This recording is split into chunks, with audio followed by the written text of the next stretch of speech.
За сайн байцгаана уу? Яг хийн байна. Ингээд миний Drachen vlog тавтай мөрөөс. За өнөөдөр бол үнэхээр хүнд гэхэд хүнд сэтгэл өвдөм. Гэхдээ энийг ярихгүй бол болохгүй. Яагаад гэвэл бид нар л ярьж хэлэлцэж энэ дээр анхаарал тавихгүй бол өөр биднээс өөр хинч байхгүй. Энийг бүр ихнээс нь дуустал нь би та бүхнийг заавал үзээсэй гэж хүсэж байна.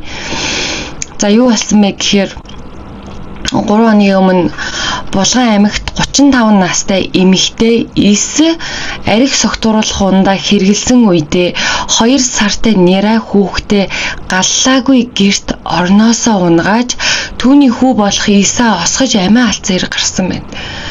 Энэ ингээд 2 хоногийн өмнө 3 хоногийн өмнө ингээд Булган аймагт гарсан хэрэг байгаа байхгүй. 35 настай гэдэг бол нас бид хүрээд амьдралын ухаантай бүр ингээд бүх юм ойлгомжтой болцсон байх цаг нас.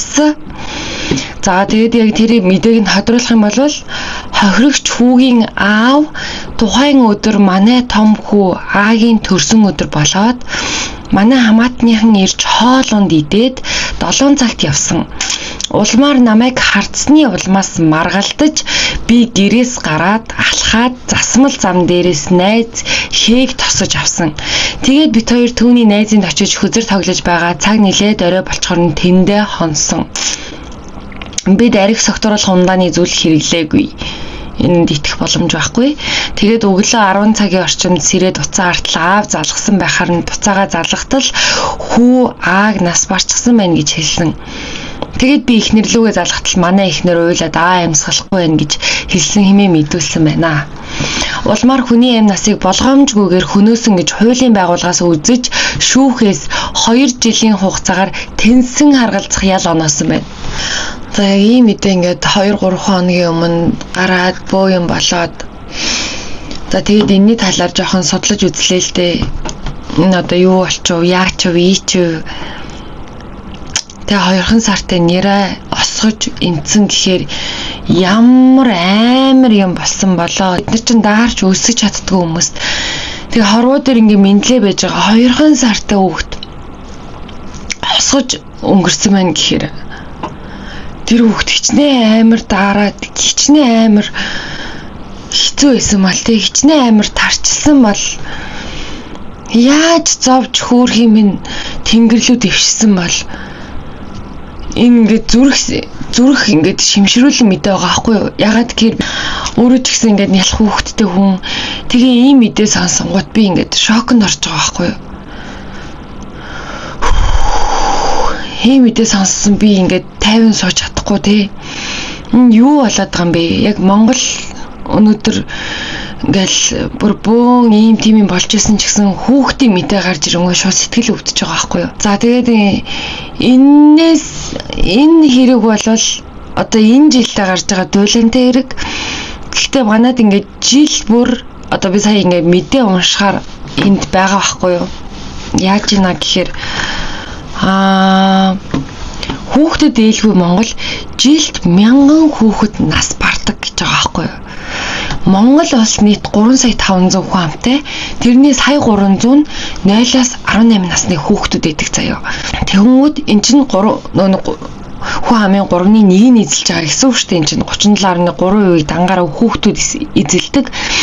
Тэгэхэд одоо ээлгүй хотын бүтээн байгуулалт төрийн авилга хариуцлахгүй бодлого шийдвэрээс шалтгаалж жилд нийт 45,000-аас 50,000 хүүхэд гинтл бэртэл авч заяа. 1000-аас 1500 осол болон бусад шалтгаанаар нас бардаг гэж байгаа байхгүй юу?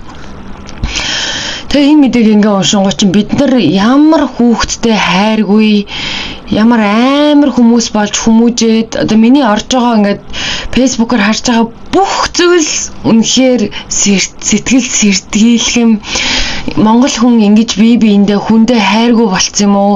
Монголчин угаасаа ийм болцсон юм уу? Юу болоод байгаа юм бэ? Яг энэ дээр хэдүүлээ анхаарал дүгнэл хийж энэчнээ ингэж жоохон анхаарал тавих хэрэгтэй байгаад байгааг бүр ингээд өнөөдөр ч гэлтгүй ингээд байнга сануулж ирж байгаа ч бид нар үнэхээр сандгүй мэн сэрдгүй мэн ийм мэдээллийг Facebook-ээр шеэрлээд өнгөрөхөөс биш ямар ч дөрвтэй үйлдэл хийдэггүй юм байна.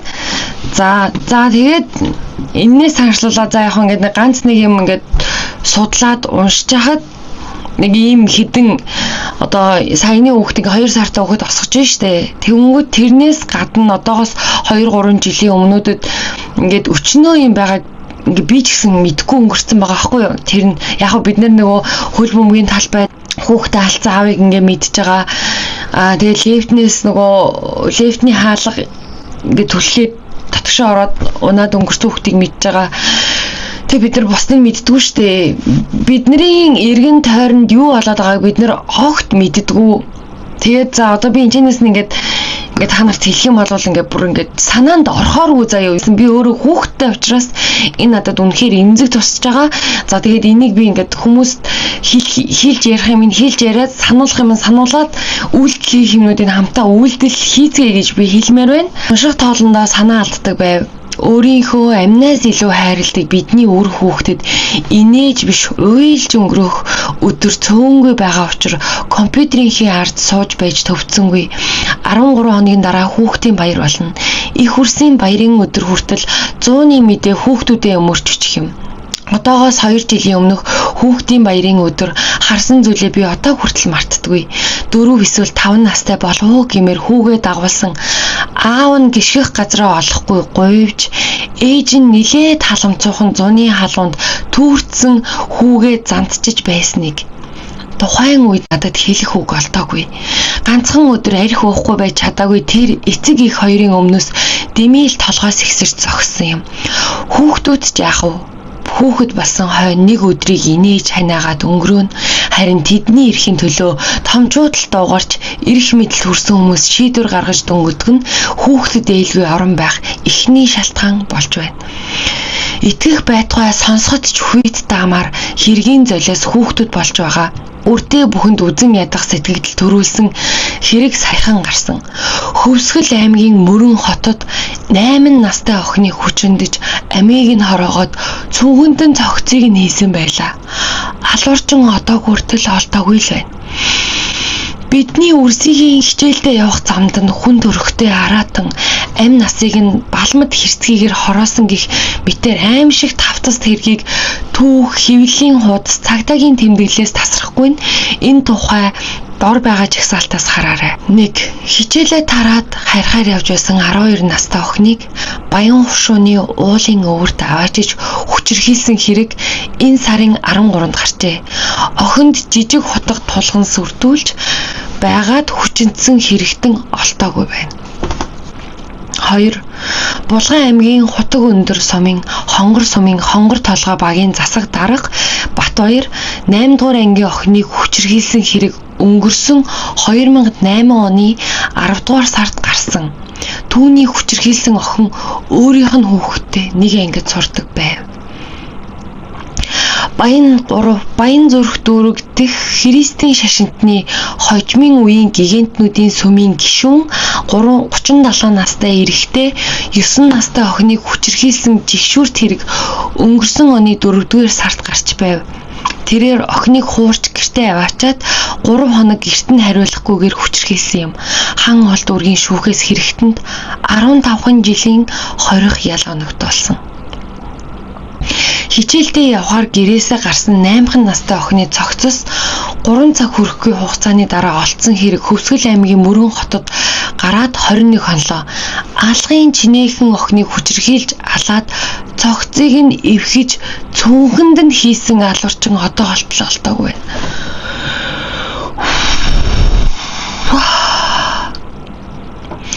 9 настай охиныг аав ээжийн найз 40 гаруй насны 2 эрэгтэй зэрлэгээр хүчирхийлсэн хэрэг өнгөрсөн онд гарсан. Баян зүрх дүүргийн шүүхээс эхэндээ энэ хэрэг нотлогдохгүй байна гэж үзээд хэрэгсэхгүй болгож байв. Гэвч хохирогчийн тал гомдол гаргаж шүүгчийг солиулж дахин шүүх хурал хийснээр бузар хэрэгтнүүд 20-25 жилийн хорих ял авсан юм. Өршөөлөөр судлагдаад удаагүй байсан махан толгой хожид тулга гэртээ унтаж байсан 13 настай охиныг хөнжилтийн шүүрч авч гараад удаа дараа хүчирхийлж 57 удаа заазуурдан тамалсныхаа дараа нуурын усанд живүүлж алсан аимшигт хэргийг үйлцсэн юм. 15 настай энэ айлын ганц охин байв. Орхон аймгийн Баян өндөр сумын Аршаанд багт болсон энэ хэрэг өнгөрсөн 2008 оны сүүлчээр гарсан юм. Хэргийг тодорхой эрхэлсэн ажилгүй цэргээс халагдаад удаагүй 23 настай Дэ Эрдэнэ цогт гихч залуу үлджээ. Тэрээр талигаачиг угаацсан асахаар гэрээсээ гарахт нь барьж авч гудамжинд нүцгэлж хүчрхийлээд хэрцгийгээр зодож хөнөөсөн байв. Алуурчин хохирогчтой телевизийн чатаар танилцсан гэдэг.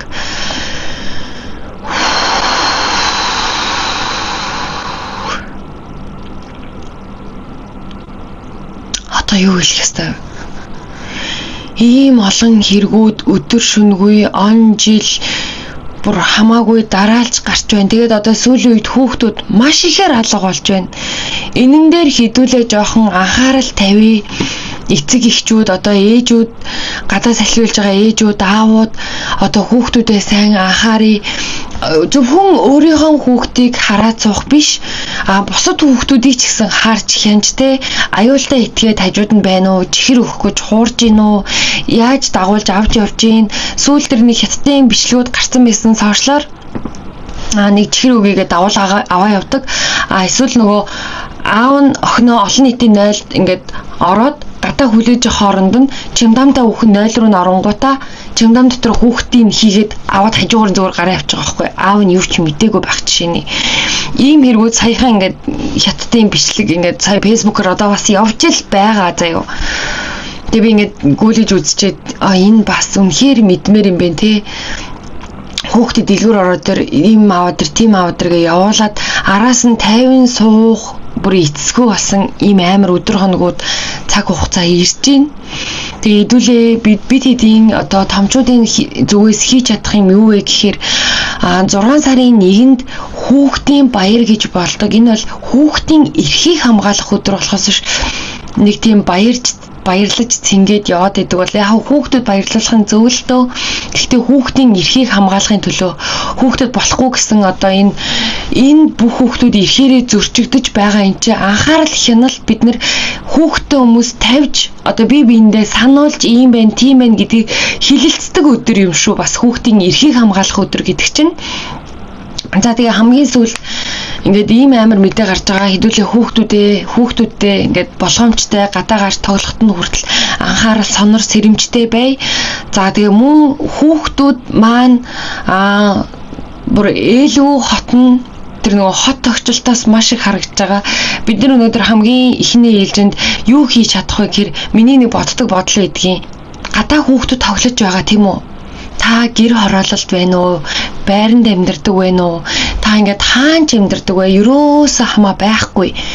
Яг одоо ингээд нэг үзээд сууж байгаа бол хүүхдтэй хайртай болвол гэр оролт ах юм бол гараад хашаа ороогоо цэвэрлсэн бол гудамжаа цэвэрлээд гудамжинд хүүхдүүд хальтргаагүй тэр нохоо мохоо гарч ирдэг банзны нүх ингээд хугарсан байх юм бол тэр мэрийга хадаад бие биендээ хайртай ээлтэй хажуудлын хашааных чинь ингээд нохоо гарч ирдэг хэсэг нь банз нь ингээд доогуур ингээд тасраад унтсан байх юм бол тэрийн ч гэсэн хадаад бусад хүүхдүүдийг хамгаалах тэр айл нь сонсохгүй байвал та ингээд босоод хийчих би та бүхнээс ингээд гуймаар байгаа.